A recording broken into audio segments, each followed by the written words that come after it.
So the next activity comes here, which is about a slinky. How longitudinal waves are produced in slinky. Longitudinal waves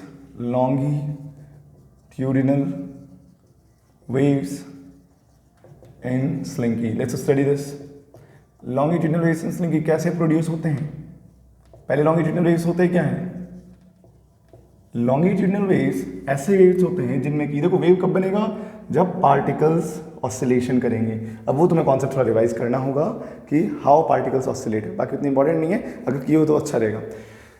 particles जब oscillate करते हैं तब wave का production होता है। क्यों? Wave is a disturbance in a medium. किसी medium के पार्टिकल्स में जब डिस्टर्बेंस होता है उसकी वजह से एनर्जी का ट्रांसफर होता है एक पॉइंट से दूसरे पॉइंट में। ठीक है, जैसे पानी में मैंने पत्थर डाला, पानी में ऐसे बहाव निकला, तो जिस पॉइंट पे मैंने पत्थर डाला वहाँ पे कुछ काइनेटिक एनर्जी मैंने दी, उस पानी के पार्टिकल में काइनेटिक एनर्जी आई पत्थर के मारने से।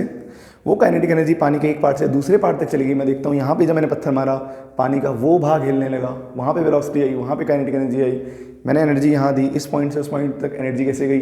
एनर्जी का ट्रांसफर हुआ due to the movement in particles of medium. तो मीडियम के पार्टिकल्स में कोई भी ऐसे डिस्टर्बेंस जिसके कारण एनर्जी एक पॉइंट से दूसरे पॉइंट तक जाए, that is known as wave. अब लॉन्गिट्यूडिनल वेव में क्या खास होता है ना, देखो दो चीज़ें पढ़ी। पहला क्या पढ़ा हमने? पार्टिकल्स ऑसिलेट करेंगे। ऑसिलेट का क्या मतलब होता है? आगे पीछे। जैसे पानी में जब कुछ पत्थर डालोगे ऊपर नीचे, तो ये ऑसिलेशन हो रहा है ना एक लाइन में, पार्टिकल्स का ऑसिलेशन होगा, ये चीज़ होगी। दूसरी चीज़ क्या होगा? एनर्जी एक पॉइंट से दूसरे पॉइंट पे जाएगी। ठीक है, अब इन दोनों को समझते हैं। पार्टिकल एक लाइन में ऑसिलेट होगी, आगे पीछे, एनर्जी भी कोई एक लाइन में ट्रांसफर होगा।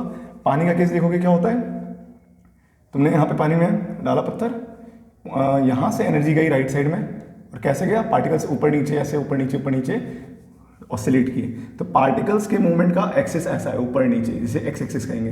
एनर्जी ए से बी गई है, जो कि क्या है तुम्हारा, सॉरी ये वाई एक्सिस थी, ये एक्स एक्सिस है, ये एक्स है, ये वाई है, जनरल कार्टेशियन प्लेन की बात करें तो इन दोनों का एक्सिस या तो ऐसा हो सकता है जैसा पानी के केस में होता है, या तो जैसा साउंड के केस में होता है। साउंड के केस में कैसा होता है? जैसे कि डोमिनोज तुमने देखा होगा, डोमिनोज का जो बनाते हैं इस तरह से रख के बिस्किट जैसा, बहुत सारा, एक इधर गिराते हैं आगे गिरते हैं। मैंने इधर से उंगली लगाई, पार्टिकल्स इस डायरेक्शन में मूव कर रहे हैं। वैसे तो बेसिकली डोमिनोज में आगे ही गिरते हैं, तो आगे की तरफ पार्टिकल्स जा रहे हैं। अब पार्टिकल्स इस एक्सेस में मूव कर रहे हैं, और जो मैंने उंगली मारी उसके कारण जो एनर्जी गई इस पॉइंट से आगे वाले पॉइंट में चली गई ना। ऐसा थोड़ी राइट लेफ्ट जाता है, जिधर मारोगे सीधा उधर जाता है। तो एनर्जी भी इस लाइन में जा रही है और पार्टिकल भी इसी लाइन में मूव कर रहे हैं। तो ये वाला जो केस है जिसमें दोनों सेम हो जाए, ये तो केस 1 था, केस ए, केस बी। इसमें परपेंडिकुलर थे, कौन सी दो चीज़ें परपेंडिकुलर थी? पार्टिकल के ऑसिलेशन का एक्सेस और एनर्जी के ट्रांसफर का एक्सेस। केस बी में क्या होगा? पार्टिकल का जो ऑसिलेशन का एक्सेस है अगर वो ये है तो एनर्जी भी इसी डायरेक्शन में ट्रांसफर हो रही है। जैसे कि डोमिनोज में होता है, तुमने ये डोमिनोज लिया, इधर मारे, पार्टिकल्स किधर जाएंगे? डोमिनोज के आगे जाएंगे, एनर्जी भी इधर ही जा रही है, काइनेटिक एनर्जी इधर से मूव करके उधर चली गई। इधर पहले ये रुका हुआ था, तुमने उसको एनर्जी दी, इसमें वेलोसिटी आई, इसने आगे वाले को वेलोसिटी दी, तो एनर्जी आगे गई ना, काइनेटिक एनर्जी हाफ mv² आगे पहुंचा, जिसकी वजह से एनर्जी भी उसी एक्सेस में ट्रांसफर करी। तो बात ध्यान रखना, जब एनर्जी ट्रांसफर का एक्सेस और पार्टिकल के ऑसिलेशन का एक्सेस परपेंडिकुलर होता है वो ट्रांसवर्सल वेव कहलाता है।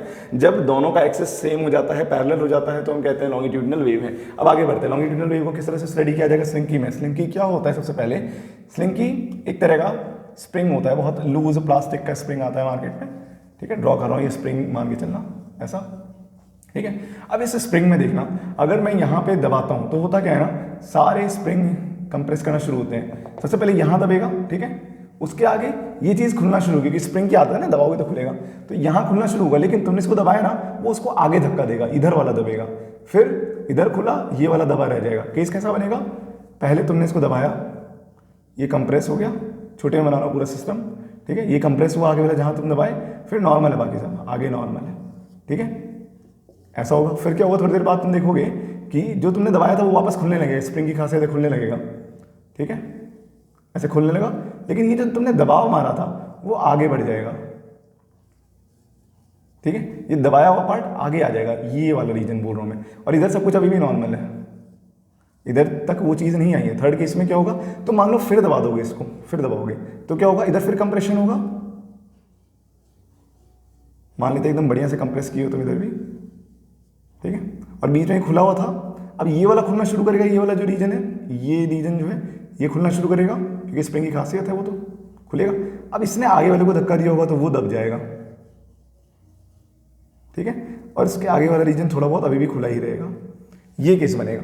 अब इस तरह के मूवमेंट में जैसे तुम लगातार फेंक रहे हो आगे पीछे, जो एक्टिविटी बुकलेट है उसमें बोला गया कि तुम्हें एक साइड खुद रहना है, दूसरी साइड अपने दोस्त को रहना है, और दोनों मिलकर ये काम करने वाले हो, दोनों फिक्स एंड पे पकड़े रहोगे।